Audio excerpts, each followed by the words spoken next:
Outside of the arena trap ability being game-breaking enough to warrant a ban on Dugtrio's only good thing it had going for it, our poor little hot dog mole friend sees absolutely 0% usage competitively due to being outclassed by, I mean just about every other ground type. Here's a fun history fact. Dugtrio was buffed in Generation 7 by giving it plus 20 to its attack stat, but did that help it? I mean, sorta. Its stats are still pretty mid, being min-maxed as a glass cannon with its base 100 attack, which is fine, and solid 120 speed. But we can bust out its ability Sand Force, which gives it a 30% boost to ground, rock, and steel attacks when under Sandstorm. And while this bad boy is never an optimal thing to run, I like Dugtrio, so I'm gonna try to make it a beast. I'm gonna first get up some sand, and then Dugtrio can set up with Swords Dance to double its attack. We've got a Focus Sash, since if anything breathes on it, it dies, but then buffed up Stab Earthquake with the Sand Force boost is actually huge damage. We toss on Terra Ground for that much more extra help, and then we've got Stone Edge for good Sand Force coverage if it doesn't miss. We tie it all together with Priority and Sucker Punch if anything wants to get crazy on us, and today it's time to see if we can get Dugtrio to somehow destroy some stuff.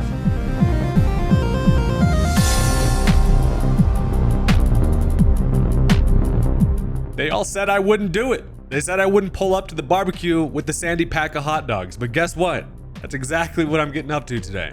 Sometimes you just gotta show some love to the underdogs.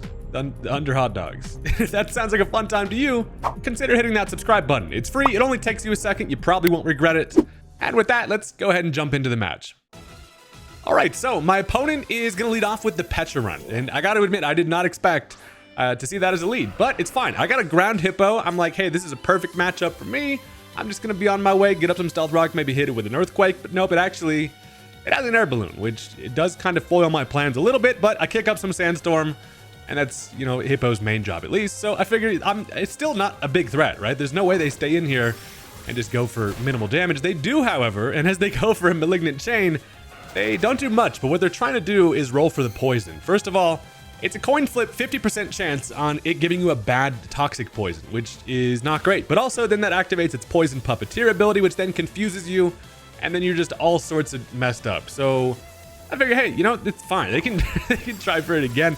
I'm still not doing much damage. As long as I keep the hippo alive, that's fine by me. So they go for another one. They do not get the poison, which is great. I'm feeling pretty lucky. This is a hippo's day out here today. And as I go for an Iron Head, I have to click that basically just to pop the air balloon. So with the balloon gone, birthday party is over. Now I can go for an Earthquake. Bad news is they go for another Malignant Chain, and you hit 3 of them, one of them is going to poison. Yep, so they do get it, which is still not really the end of the world, as it is going to now confuse me. So once again, nothing worse than getting poisoned and confused at the same time. Buddy just got back from a trip to Taco Bell, and I'm really hoping I can get off an Earthquake, which I do, which is great. But the bad thing is also Pecharunt is pretty bulky on the physical side, so while I do hit it super effectively, it's able to take at least one of them. But the Pecharunt is basically neutralized at this point, and I don't have much of a reason to stay in here. Again, I want to keep control of the Hippowdon being healthy enough to come back in and set up Sandstorm for some of my threats later. Plus, I've already burnt some of these Sandstorm turns just messing around out here. So, as I end up switching into the Hoopa, I figure I can take an attack from the thing, and then I can threaten it out. If it wants to stay in, it's fine by me. But also, I can do big damage to whatever. So,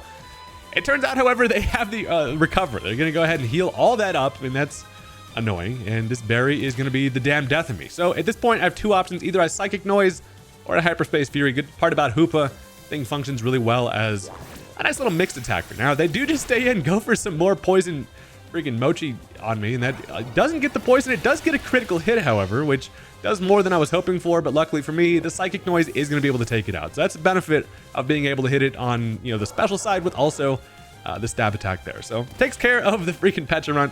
Guy will not be haunting me any further.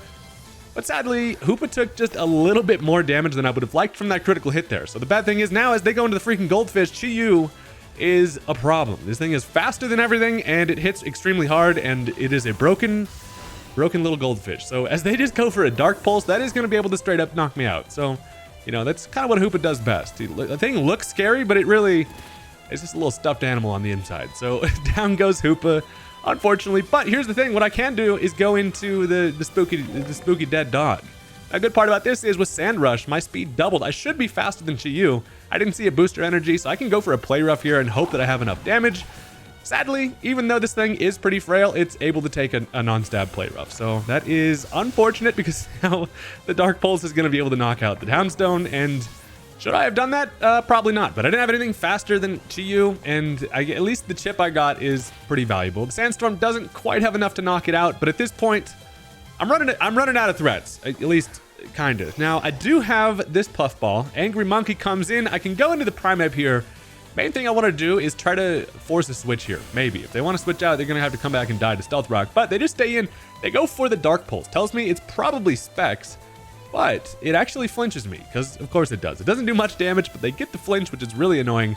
And the idea behind this Primeape is simple. Basically, be bulky enough to set up bulk ups with our Eviolite and then Drain Punch back up health and then potentially Rage Fist some things and become Kmart Annihilate. So they just stay in and go for another Drain Punch. They probably figure it's not worth saving the Chi-Yu considering it just comes in and dies to the Stealth Rock. So they continue to Dark Pulse, and as I am able to finish it off with a Drain Punch, it feels like I just took too much damage. One of those flinches really put me in a spot where now, even with the Terra in my back pocket, I know that I'm not likely to be able to take an attack on the special side depending on what they want to go into. And also, the bad news is they have everything they have is a crazy threat. So as now they go into the Enamorous, crazy snake lady, this thing is insane. It is going to be able to be faster, obviously, and I figure while I could go for Terra Ghost to try to live an attack, it's not worth it. I just let it take me out with a Springtide Storm, which is in fact a move I forgot exists, and that hurts. So down goes the Ape, and now I'm pretty much out of threats, except for the fact that I do have Dugtrio, and the Dugtrio is gonna need to be my win condition here, which is going to be easier said than done as they've got some scary stuff left. First, I figure I can try the Rotom Fan. I should be able to take one attack from the thing and then hit it, decently hard. Turns out, however, a Springtide Storm does just absolutely roast and toast me. That shows this thing has to be choice specs. Also, I don't think they get a KO unless there's specs there. That is unfortunate because now as Rotom goes down, it feels like there's not a lot of hope, and I'm going to have to fully rely on Dugtrio to maybe pull this back for us. If you've stuck this far into the thing thinking, where the hell's Dugtrio? Guess what? I'm gonna try to pull it out. So I have to go Hippo first because I want to get up that Sandstorm. With the Smooth Rock, it's gonna stick around for the entirety of the rest of the match, and I just die to another Springtide Storm. Luckily, they're able to hit these. It's 80% accurate. It does have a 30% chance to drop physical attack.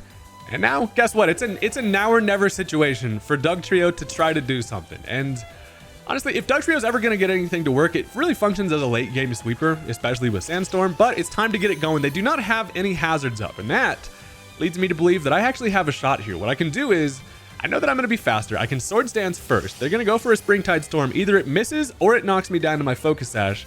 Regardless, we know we're going to be able to take one of them. Now, they do connect because of course, and as I live with 1 HP, they don't get the attack drop, which is honestly pretty important. So I live with the Sash. We're hanging on by a thread out here. And as this thing takes a little bit of Sandstorm, now the only thing I need to do is connect with the Stone Edge, which is easier said than done. However, Dugtrio realizes the weight of the match on its little mole hot dog shoulders, and we connect, and that's going to be able to take care of the Enamorous. And just like that, we're almost at a point where I'm feeling relatively confident. So while I'm not that confident, however, that's because wait, here's what they have left. They've got a Great Tusk who comes in with a Photosynthesis boost, gonna give it an attack boost, but then they also have a Baxcalibur, they have a Deoxys in the back, and here's the good part about seeing that Proto attack boost is that we know this thing's more than likely not going to be bulky. So at this point, I decide to go for the Terra Ground, and I need my best damage. I'm talking Stab, I'm talking Terra, I've got the Sand Force, I've got everything I need to hopefully be able to grab a knockout here. So I put it's also funny that the tallest guy gets the hat. I go for the Earthquake and check it out. It's going to be able to just cleanly knock out the Great Tusk, which is absolutely insane. That has just enough damage on an offensive Great Tusk to be able to knock it out.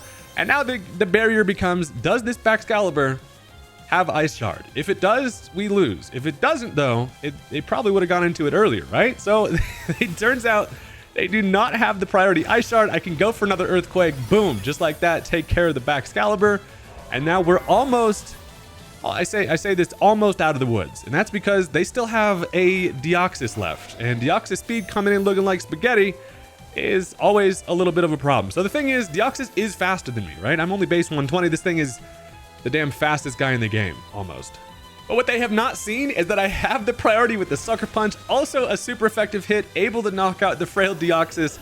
No Focus Sash for you thanks to the Stealth Rock, and that is how the Dugtrio can pull a game around that I felt like I had absolutely no shot of being able to clutch there. So that was a little bit of a crazy late game situation for the Dugtrio, and actually that was a really interesting one. And this thing can work. I mean, it definitely needs some help, but it can work. So that is now going to bring us into game number 2, because the action is not quite over, and this is actually a fun team to try to get to do something. And nobody sees Dugtrio and is afraid, but it's pretty satisfying when you can get it to hopefully finish somebody off. So if you didn't order 6 hot dogs today, guess what? That's what you're getting. And look, if you've stuck around this far into the video, I want to say, as always, thank you very much for sticking around. I'm having a fun time just messing around with weird Pokemon, and it's crazy that many of you just hang out and watch me talk nonsense about it. So thank you, and let's go ahead and just jump into the next match against a team that's pretty frightening as well. All right, so as I'm fully expecting a Galvantula lead, that is not great, because Sticky Web is something that is not going to be great for me, because I do not have any hazard removal, which is cool. So as I lead off with the Hippowdon, at least one part that is nice is that I can kick up a Sandstorm and then immediately break this thing's Focus Sash, which I fully expect it to have. I'm thinking they just go for the webs. I'm just going to have to deal with it. I'm just going to set up my Stealth Rock and be a good little Hippo. Now, it turns out they end up going for the Energy Ball, and that hurts. Now, the good part about seeing how much damage that did is that tells me immediately this thing is Choice Specs. And that also now tells me I don't have to worry about Sticky Web at all, which is kind of a nice little relief. The bad thing is, obviously, Spider now hits harder than you imagine, but at least knowing that, I know that it's locked into Energy Ball. So I decided to swap here, as they're going to switch as well. They go into the Kamala, which I kind of expected them to go into this as an immediate kind of rapid spinner to get rid of the Stealth Rock I just set up. So Buddy comes in, almost falling asleep. The fella's almost bored to tears in the middle of a heated battle, which is rude. But as I bring in the Houndstone, I figure this isn't a horrible matchup for me. I can't hit this thing with my Stab Poltergeist, but also Kamala can't really hit me that hard other than going for a knockoff. And I figure, screw it, I'm already out here. I might as well just click Play Rough, get some decent neutral damage. A 2-hit KO is fine. And also, they can't Rapid Spin. Obviously, M Ghost. But it turns out they go for a Body Slam, probably expecting me to swap here, being afraid of something like a knockoff. But it goes right through me, and I'm like, hell yeah, that's a good perk of being a dead dog. So that feels pretty good. And as they now go for the Sucker Punch, bust out a little priority, which is kind of unfortunate for Houndstone, because that gets some pretty considerable chip, meaning now my Life Orb puts me, at least a little bit closer to the sweet release of death, again, as a already dead dog. But it's fine. I'm able to take care of the Kamala. No more Rapid Spinner for you. And as they bring in Clodsire, it's just kind of fine. I figure they probably just want to set up Stealth Rock. They saw that I have the Psychic Fang, so I'm like, whatever, I'm just going to click it anyway. Going to get some decent damage on the guy, take a little bite out of him, and it does pretty well. I mean, mainly when you see I just try to weaken a Clodsire. This thing it's unaware most of the time, so it's going to be able to stop setup sweeps, and thing is just a damn problem every time you see one of these things. So I've got it below half. And at this point, I'm going to expect a switch, right? They have a Dark type in the Hisuian Samurott. I figure a Poltergeist is a pretty mid-ground play here, right? Because even if they go Samurott, which they do, I'm going to be able to get good chip. And then with my Sand Rush, I know I should be able to outspeed the thing, even if it's Choice Scarf. Now, the fun part is about Poltergeist, it gives you good data and then it reveals the item. So Poltergeist connects, it is going to be Choice Scarf. And as I get good damage there, I have one more hit left in me. And I've essentially got 2 options, right? I know that I outspeed here because of the Sand Rush, so I can go for a Play Rough. The safer option would have been to go for a Destiny Bond. That would have guaranteed that I knock the thing out as it touches me, if that's what it was going to do. Obviously, being Choice Scarf, it probably would have. But I instead rolled the dice, and luckily, it paid off. I connected on the Play Rough. And I feel like I've been getting too lucky on Play Roughs these days. I'm probably due to miss about my next 7. So, well, keeping that in mind, that's fine. Down goes the Houndstone, put in some nice work there, and at this point, on the empty battlefield, I decided to just go into the Rotom. I have Rotom Fan just because I'm a big fan, and I figure why not? This thing it's stupid, but it's also kind of funny to use. I can go for a Specs Volt Switch here. Good thing is, as they go Galvantula, they don't have anything that can one-hit KO me, at least I don't think at this point. It turns out I think a Thunder actually surely would have, being Choice Specs, but they go for a Volt Switch, and while most of the time you have the upper hand being the slower pivot, being able to decide a better matchup, sadly they go into the Clodsire, who just, soaks up some electricity, looking like a big old piece of poo just hanging out over there. And after some leftovers, I figure it would be bad if this thing has Recover, which it probably is going to do. Am I that worried? Not really, because I do have a couple things to take care of it. I have Orthworm, who it cannot touch. I have Hippowdon, and then I have Dugtrio. So I'm like, you know what? Might as well get this little sandy party going. I figure now it seems like a good a time as any. I can bring the thing in, I can activate that Sandstream, and if it recovers, that's fine. If it knocks me out, that would also be probably more ideal. But instead, they do go for the recover because Clodsire just doing annoying Clodsire stuff. And now it's immediately just back to full health, and we're at freaking square one with the guy, which feels like happens all the damn time. But the good thing for me is that I can kind of freely go for an Earthquake here. They don't have much that wants to switch in. While it doesn't quite knock it out, I can get that big damage back to where we started, and they just finished me with an Earthquake as well. So down goes the Hippo. That actually ends up helping me there because I need to maximize usage of these Sandstorm turns as much as I possibly can, because it's starting to feel like Dugtrio is probably going to be my best bet. They do have a couple things that can stop it, and the main thing I'm worried about is going to be the Superior they have in the back. That thing can take an Earthquake, sadly, and while they do have the Stealth Rock up, I also don't have the benefit of my Focus Sash kind of bailing me out to be able to get a free Swords Dance. So instead, I just go for an Earthquake. They can't really hard switch into anything. They let the Clodsire go down, which is nice, and chalk one up for the dogs. Now, the bad thing about the position I'm in is that Superior comes in and it kind of just scares me away, because obviously I can't really touch the thing. But luckily for me, I've been conserving the Orthworm for kind of this situation. I'm expecting Foley just to be a nice little Leaf Storm Superior. I can bring in this guy and get some good chip. Oftentimes, I try to get enough chip to the point where I know like a Sucker Punch Dugtrio can finish things off. But this Superior has some other plans about how to deal with the Orthworm, because they just straight up go for the Terra Fire, which is kind of, I felt pretty good about it in this point, because here's the thing. Going for the Terra Fire now just immediately makes them weaker to the Dugtrio, and I'm like, I can just go into the Dugtrio here after dying to a Terra Blast, but they go for the Scale Shot instead, and it's not gonna be the classic special Superior everybody knows, and instead, with the Scale Shot, it's gonna be able to boost its speed, which is now way more scary because of the fact that now it's gonna be faster than Dugtrio, with the boost that comes with it. So I was like, immediately on seeing that, it was like a weird wave of emotions. I saw Terra Fire, I was relieved, but then I see Scale Shot, and then I'm immediately now scared. So the bad thing is, I decide, you know what, whatever. Orthworm, you're gonna have to take one for the team, buddy. Now, they are gonna end up going for the Swords Dance, which is kind of good for me, because also Orthworm has a better matchup knowing that it's a physical one they have to set up. So that allows me a free turn to go for a Body Press, and with that amount of damage, immediately Dugtrio's on top again, because now a Sucker Punch, especially with that defense drop that came from the Scale Shot, we're going to be able to finish it. So I figure I don't really need to let Orthworm go down easily here. I can swap into the Rotom Fan as a little sack switch. This is kind of how this thing functions most of the time. Come in as a little death fodder, baby. I come in on some Stealth Rock, which is going to go ahead and do the job. So they don't even get the satisfaction of the knockout, and that is perfect, because now I've got some damage on the thing. It's got a defense drop, and just like that, Dugtrio is slower, but we're not afraid because of freaking Sucker Punch, which is great. So it's feeling like Dugtrio might have a shot to kind of clean the game up for us again.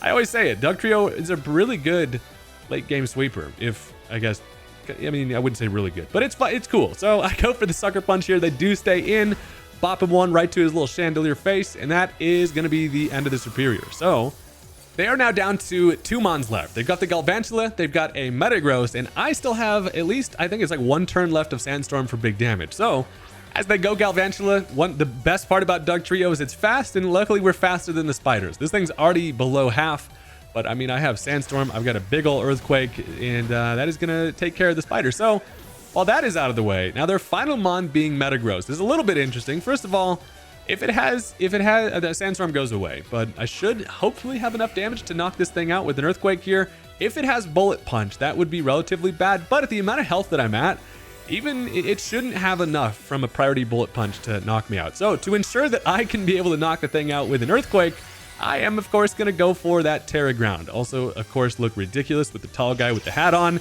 But if they have Bullet Punch, I can live. They do not go for the Bullet Punch, and that allows me to go for a big ol' Earthquake. We do not have our Sandstorm up for the extra damage, but the Terra is going to be able to put it in range to just straight up knock it out. And that is pretty damn satisfying. Down goes the Metagross, and that is going to be the end of the game on that one. So Dugtrio once again coming in clutch at the end there. And I'm telling you, Sand Sweeper's underrated, and Dugtrio is just a ridiculous little dude, and I just love him. So, you know, sometimes I got to bust the Dugtrio out and have a fun time with him. So thank you guys very much for watching. If you enjoyed, make sure to leave a like on the video, and I'll catch you guys next time. Peace out.